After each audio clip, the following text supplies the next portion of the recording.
Assalamualaikum warahmatullahi wabarakatuh. Saya Zahra Apriliani dari 12 IPA 2. Di video ini, saya akan mempresentasikan pemberontakan Republik Maluku Selatan. Setelah memproklamasikan kemerdekaan, ternyata Indonesia tidak lantas terlepas dari ketegangan-ketegangan antar kelompok masyarakat. Saat itu beberapa wilayah yang berada di Indonesia menolak untuk bergabung dengan Negara Kesatuan Republik Indonesia. Salah satunya Maluku. Kenapa? Karena didirikannya Negara Kesatuan Republik Indonesia menimbulkan respon dari masyarakat Maluku Selatan saat itu.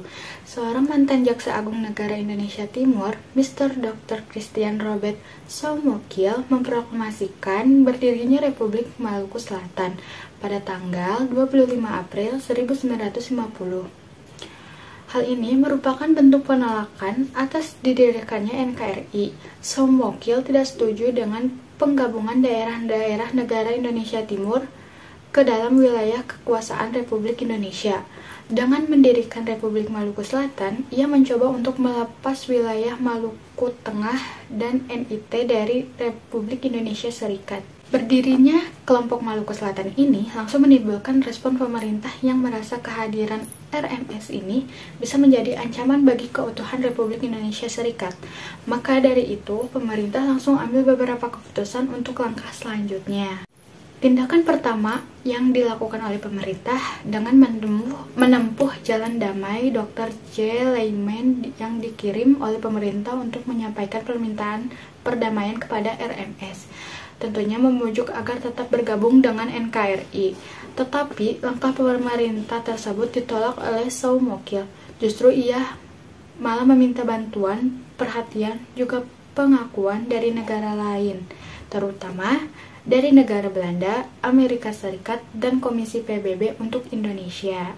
Karena ditolak mentah-mentah ajakan pemerintah kepada RMS untuk berdamai, membuat pemerintah Indonesia memutuskan untuk melaksanakan ekspedisi militer. Kolonel A.E. Kawilarang dipilih sebagai pemimpin dalam melaksanakan ekspedisi militer tersebut.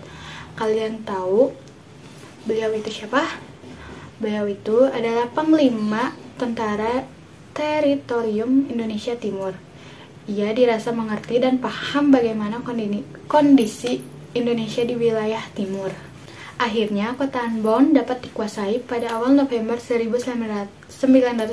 Akan tetapi, ketika melakukan perebutan benteng New Victoria, Letnan Kolonel Slamet Riyadi gugur. Namun, perjuangan gerilya kecil-kecil masih berlanjut di Pulau Seram sampai 1962. Setelah itu, pada tanggal 12 Desember 1963, Soumokil akhirnya dapat ditangkap dan kemudian dihadapkan pada mahkamah militer luar biasa di Jakarta.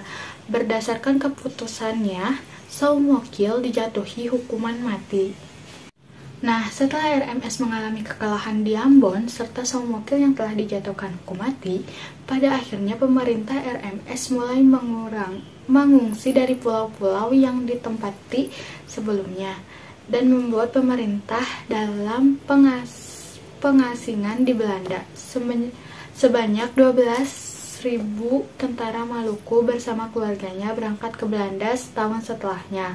Pada akhirnya, pemberontakan RMS berhasil dihentikan oleh pemerintahan Indonesia. Jadi sekian dari saya tentang pemberontakan Republik Maluku Selatan. Mohon maaf bila ada kesalahan. Wassalamualaikum warahmatullahi wabarakatuh.